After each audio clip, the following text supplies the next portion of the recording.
Ever since it was invented in the year of 1457, golf has been a sport that has often been considered to be one of the most difficult to play and to get very good at.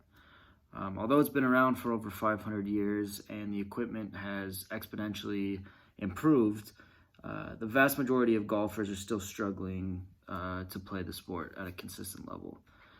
Thankfully, the USGA, also known as the United States Golf Association, has implemented a system known as the handicap system to help golfers be able to compete on a level playing field. According to the USGA, the purpose of the handicap system is to make the game of golf more enjoyable by enabling players of differing abilities to compete on an equitable basis, and that's written in their bylaws.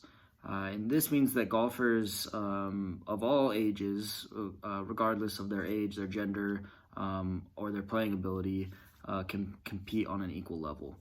As an aspiring golf professional and a PGA Golf Management student, I have personally coordinated and ran multiple tournaments that have implemented the USGA handicapping system.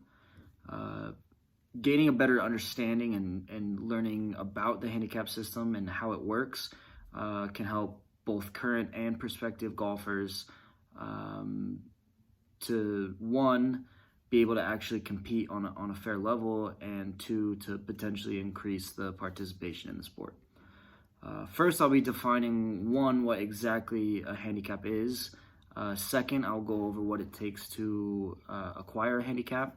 And finally, I will explain the different ways that the handicap system is used in the industry today. So first off, let's explain what a handicap is.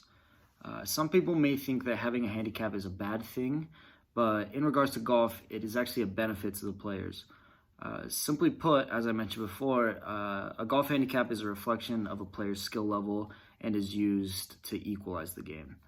The term handicap was originally known as hand-in cap because of its origins as a pub game in the 17th and 18th centuries.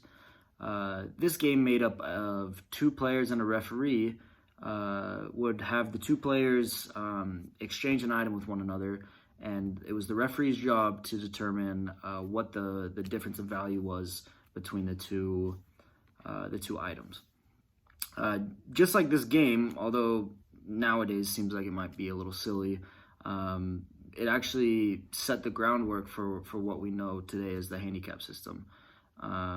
Just like the referee in the game handicap, the golf handicap is the equalizer between the two players.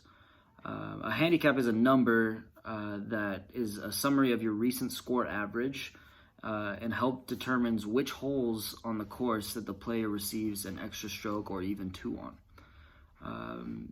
And I'll explain what that means. Each hole on the golf course is rated based off of its difficulty. With there being 18 holes on a golf course, they're ranked from the number one handicap being the most difficult hole to the 18th handicap being the easiest hole. What this means is if we were to take somebody who was a 15 handicap, which means that they routinely will shoot 15 over par, and someone who's a 5 handicap, which means they'll routinely shoot 5 over par on average, the difference between those two handicaps would be 10, which means the person who was the 15 handicap would receive 10 strokes total for that round. Meaning if it was a par 5 and that player made a 6 on that hole, they would in turn make a 5 because of the extra stroke that they received on that hole. So now that we understand a little bit more about what a handicap actually is, we can now talk about what it takes to acquire your own handicap. There's two ways to actually acquire an official USGA recognized handicap. The first would be to be a member at a golf club or a country club. And the second would be to join your local golf organization that every state or wherever you're at in the United States will have its own golf organization. Most average golfers would opt for the second option as, one, it's the cheaper option and the easier option, as it only requires a small yearly fee to be a member of that organization. As I mentioned before, a golf handicap is determined by the average of your recent scores.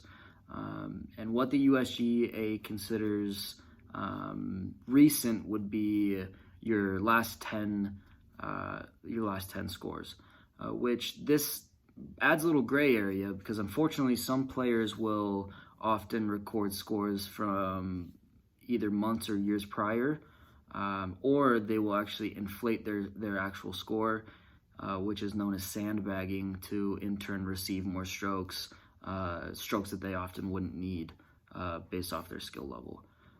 So not only is that considered cheating, but it's also a pretty quick way to lose a lot of your buddies. So now that we've covered what it takes to acquire the handicap, I can explain how to use the handicap and the different ways that it is used today. Like I touched on before, your handicap can be used as an equalizer against one playing competitor, but the most frequent used way is in tournament play, making it possible for fields of up to 160 players to actually compete on a level basis based off of that handicapping system. So we could have an 85-year-old man who plays off of a 20 handicap play against a 20-year-old man who plays off of a 2 handicap.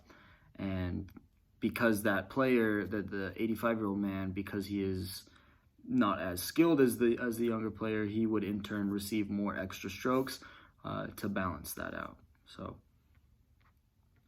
reviewing what we covered in the speech, simply put, the handicap system is put in place to equalize the game and allow people of differing skill levels, race, age, to actually compete on a fair basis.